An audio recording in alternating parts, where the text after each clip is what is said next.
To you guys real quick about how to lower your bus. I run mine at stock height because, especially with a camper, I want to go to places where possibly I'm going to need some ride height.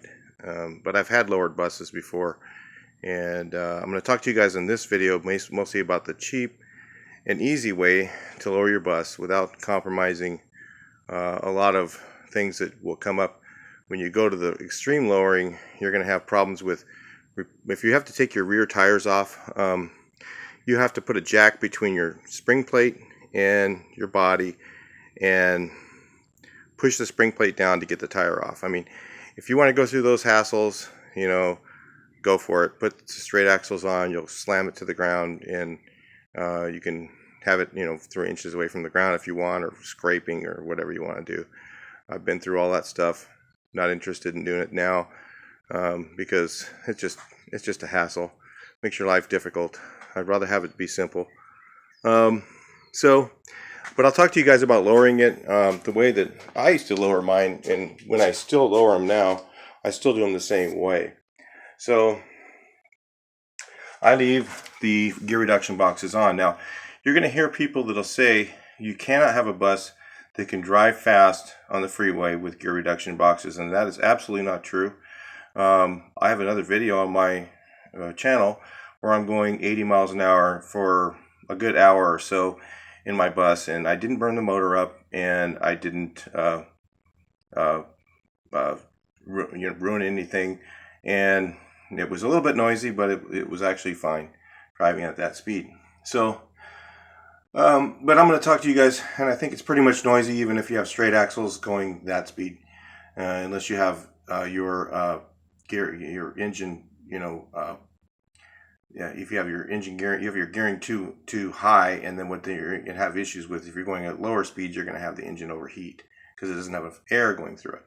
So you start doing things to modify the bus, and you start to have issues because you're re-engineering something that's already been engineered.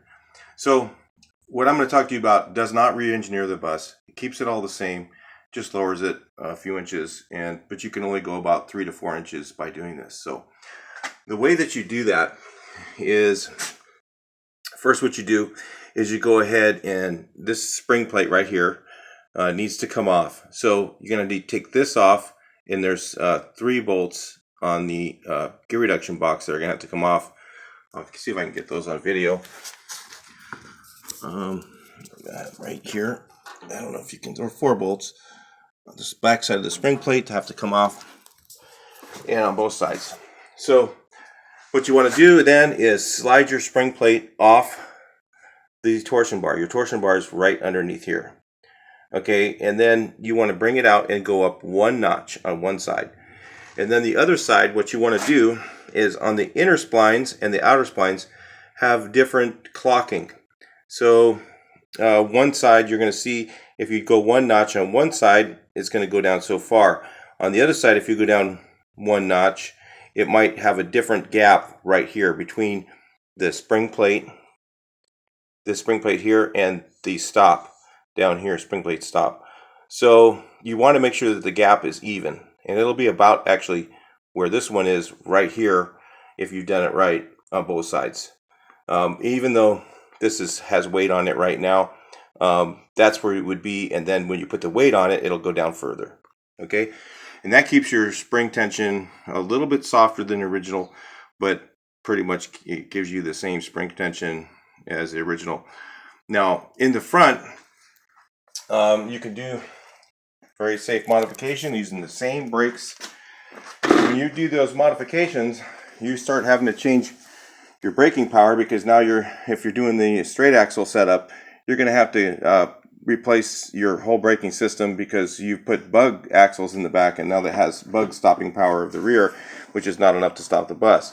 So these things were pretty much marginally braking power as it was, especially on the early ones. In the 60s, I mean, I have a 66, and that thing will stop on a dime with a busload of people. So the brakes are just fine if they're original and they're in good shape, and the drums are in, all within specification.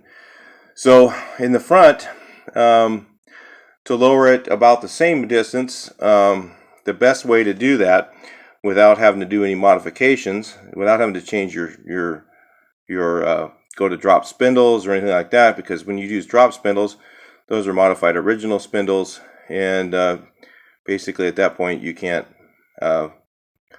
raise it back up to stock height if you wanted to, because you've got re-welded spindles. So the best way to do that is to take these trailing arms off. On an early model, a lot of times you can you can do it without taking the trailing arms off. You can actually just take a hammer and punch, take this lock nut and you can't see it underneath here. There's a lock nut here, and then there's a pin with an Allen bolt on the end of it. You take that out all the way here, all 4 of them on both sides, and then there's 2 in the middle of the beam that you need to remove the lock pin and the lock nut.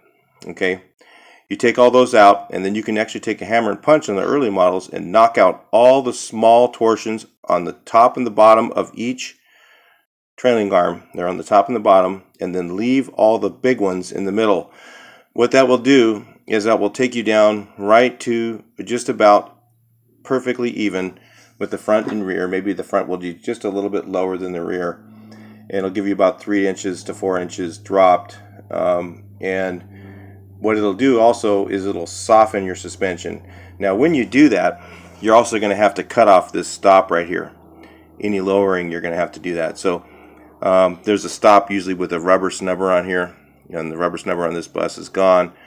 So you just cut this completely off, okay, and that will give you that 3 to 4 inches, and you'll still have some suspension left. Now what it bottoms on at that point usually is the shock. So if you want to do it properly, you should re-weld this up in the position where the stop is still doing the job. But most of the time I just ran them with just the shock bottoming out, and it was okay. So that's the inexpensive way, the cheap way to lower it. And the better way, if you want to make it really extremely low, like if you want to go more than 3 to 4 inches, honestly, the only way you're going to go is to go with straight axles in the rear, and then you're going to have to do extreme modifications of drop spindles. You're going to have to probably narrow your beam. The reason you have to narrow it is because you're going to have to put disc brakes on the car, and that will widen your stance about an inch or 2, and then your tires will rub here. So you end up with a lot more problems when you go to the extreme of going, more than 3 to 4 inches lowered. Now you're going to completely re-engineer your suspension. You're going to have a lot of issues that are going to go along with that. I think I have enough time in this video to kind of go over those things. So what I'll do is I'll go over those things real quick. It may make this about 16 minutes long or so. So if you're interested in going lower, or finding out why you maybe shouldn't go lower if you were thinking about it, we'll go over those things real quick. So the other way to lower it, to go extreme low, is to change your complete transmission to a bug transmission. And what you want to put on that is a 68 or later axle. I'll show you what one is. I have one here. All right, sorry, 67 or 68 bug, or type 2 axle. So it fits a few different models. And you see how you can tell which one is the distance between the spring plate and the cover is wider than the normal axle. Okay, and that's the axle you would need to do the basic modification as far as that goes. You can do the earlier trans and narrow your beam, or narrow your torsion beam, which is a huge job in itself. You can narrow your torsion beam and actually put a narrow axle on here, then put wide tires on your bus if you were going to go there. But I'd have to have a separate video to show you that. So those are the axles you would need right there. So what you would need too is also a modified spring plate. They sell those on some of the bus websites. It has a notch in it so that you can bolt up the bug trans to the axle. There's a few different ways to do that. but you'll just have to get some information on that. This is just basically the information on how to do it, and what things you need to look for. But I will warn you that this is going to cost you a few $1,000s. You're probably going to be talking about $4,000 or more to do this extreme lowering. Okay, so it depends on how far you want to go with it. So then at that point, now you have bug brakes in the back. So you have a big heavy bus and you have bug brakes. So what's the problem? The problem is you're going to have to increase the braking power of this setup. The other problem is you're going to have bus emergency brakes set up and bug brakes. So are they going to match up? Probably not. And if you go with disc brakes in the rear, a lot of times you eliminate your emergency brake. You got to really look into all this stuff, get all the details together, know what you're losing, because having an emergency brake is important. And at that point, if you're going to do that, I would definitely step it up to a dual reservoir master at that point, because if you don't go with the dual reservoir master and you have no emergency brake, basically you're going to be crashing into someone, and pretty much that's death to you and to the bus if you do that. Think about that when you're doing this stuff. Okay, so in the front, to go extreme lowering, what you're going to have to do is, first of all, now since you've re-engineered your rear, you're going to have to go with bigger brakes somewhere. So usually what people do is they go with disc brakes in the front. Now most of those disc brake kits start at about $1,000. And the other thing that it does is either you're going to put on, and a lot of them won't allow anything other than 15-inch wheels. So now you're going to have to go with custom wheels, because your rear is going to be about an inch more narrow than an existing one is. And your front's going to be wider than normal, because you're going to have the disc brakes in the front, and what that does is that increases the spacing in the front of your bus. So it'll make your stance wider in the front, and if you don't narrow your beam, you're going to be hitting right here every time you go over a bump, and your wheels are going to be sticking out a little bit further. So not very attractive in the first thing. So what you're going to want to do is, if you're going to have to, at that point, go ahead and narrow your beam, take it into a place, have them narrow it. It's kind of expensive to do this, and then so that's one of the modifications.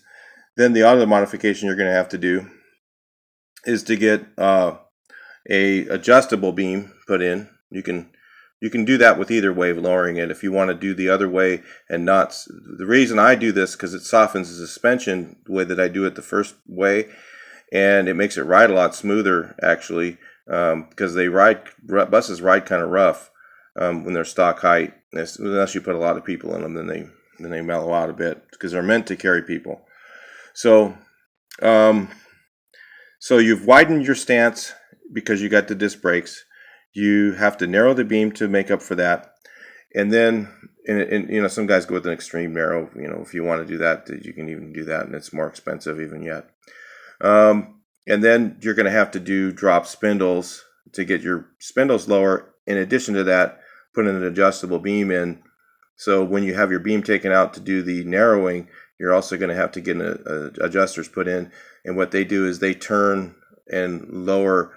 You use your same spring tension, and you lower the bus by just turning the inner portions of the torsion bars so that they're at a different position, and that will bring your tire down really low. Now, you got to watch out, because those kits, disc brake kits, will not allow 14-inch wheels. So now, if you have a 14-inch wheel on your bus and you want to run original stock wheels, you may not be able to do that. So some disc brakes allow for that, some don't. Most of them require you to have 15-inch wheels. So now you're going to be going to custom wheels. So you add up the cost of narrowing the beam, buying the spindles, buying the kit for the rear, okay, to modify it, get a bug transmission, try and find straight axle, a 68 or later bug transmission, which are a little bit expensive because everybody wants them to do this. And then you add up the cost of, you're going to have a more narrow rear end. And the other issue that you're going to have is just to get your tire off, okay, just to get the tire off to redo anything, you have to put a jack between the spring plate and the shock tower and jack up the wheel from the inside. It's a real pain in the ass just to change a tire.